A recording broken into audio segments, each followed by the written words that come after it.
Good morning. Good morning, Father.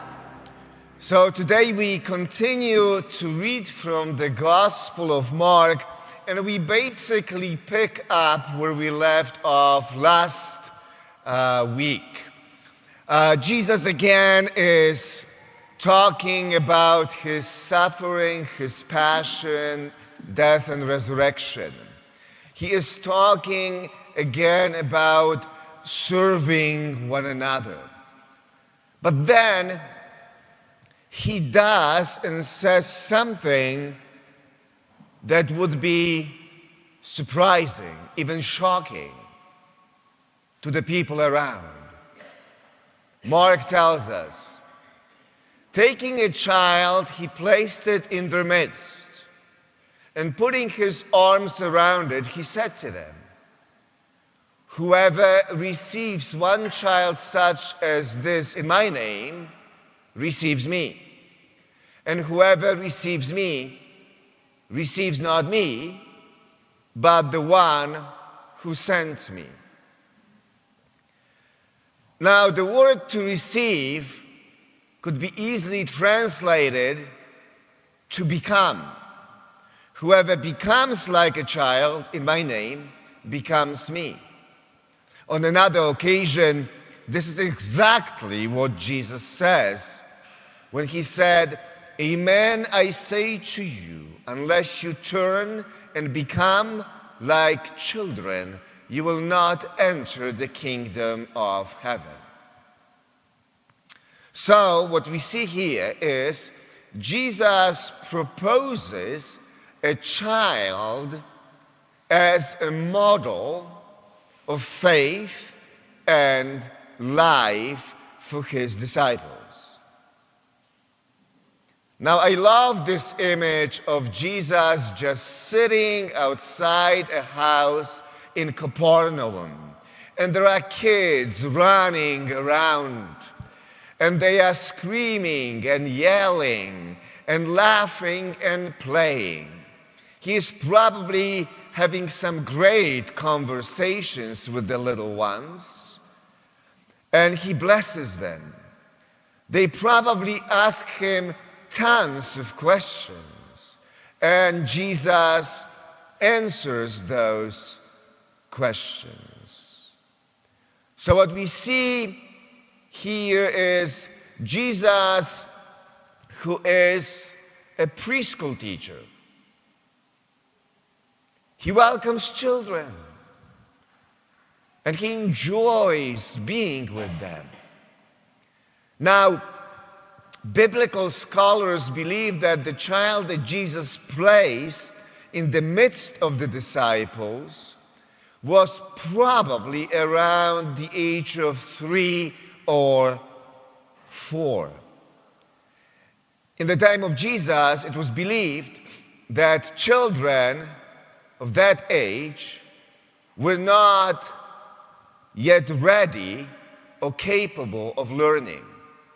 It was believed that little children could not really contribute much to the society.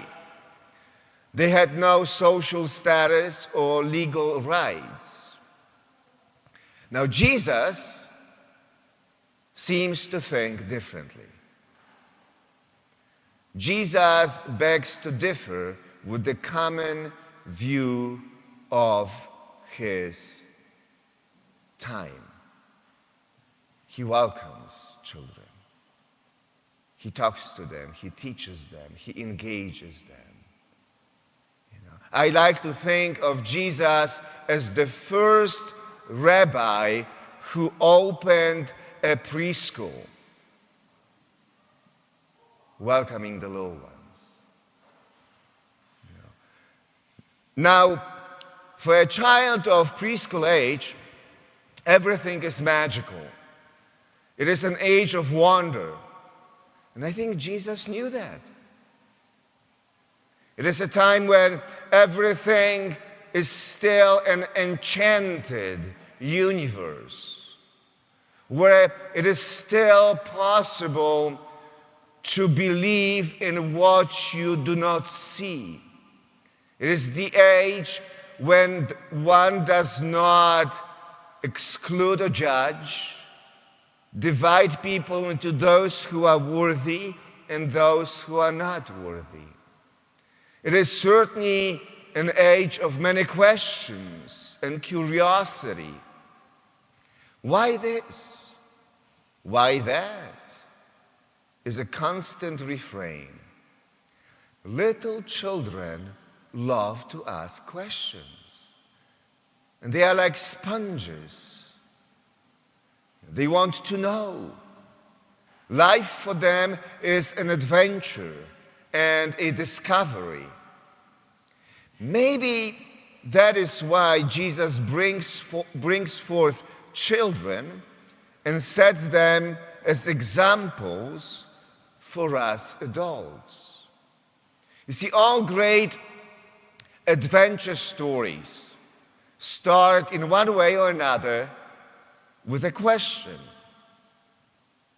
Science thrives on questions. We have achieved much in science because someone, at some point, asked the question, is it possible?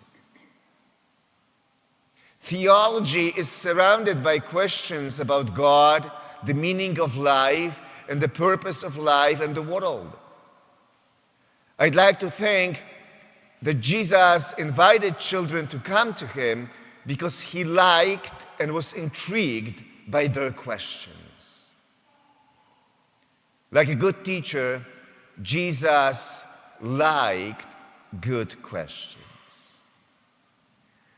Notice that in today's gospel, the disciples, as Jesus is teaching them, they really do not understand what he's saying when he talks about his passion and death and resurrection.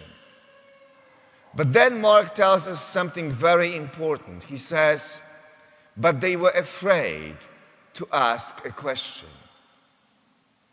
Not so when it comes to little children. They love questions.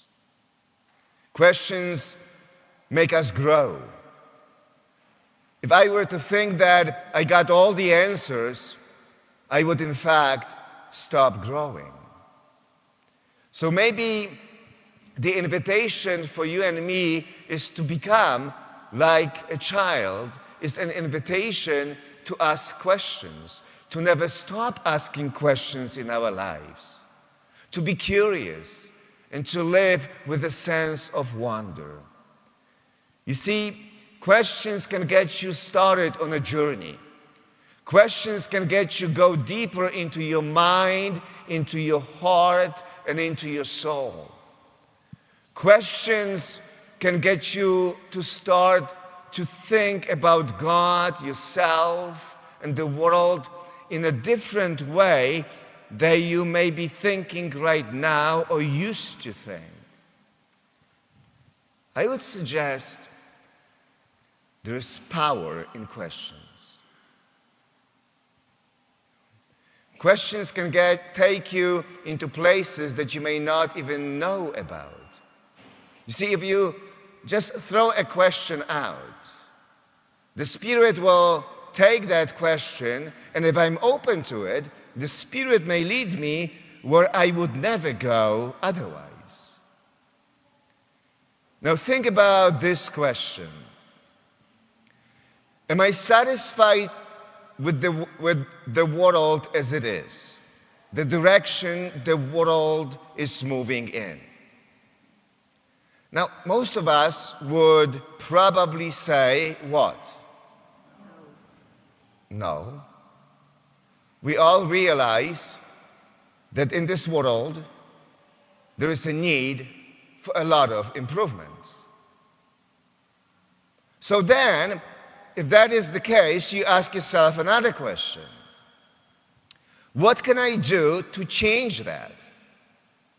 Am I going to just sit back and be a spectator, or am I going to do something to make the world a better place in my own small way? Am I going to be passive or active? Sit or embrace the possibilities? Questions are powerful. Now here's another question, more personal. Am I satisfied with my life? Now you may say yes, or you may say no, or you may be somewhere in between. You may say, yes, I'm satisfied, but there are some things in my life that I am dissatisfied with. And then you begin to name them. It may be work, it may be relationship, it may be God. Now you know that something is missing. Okay? And so you ask another question. If that's the case, what am I going to do about it? What is God saying to me when I look at this one part of my life with dissatisfaction? What is God inviting me to do? Good questions make us think and grow. So, the lesson today maybe is as simple yet as profound as this. Be like a child and never stop asking questions.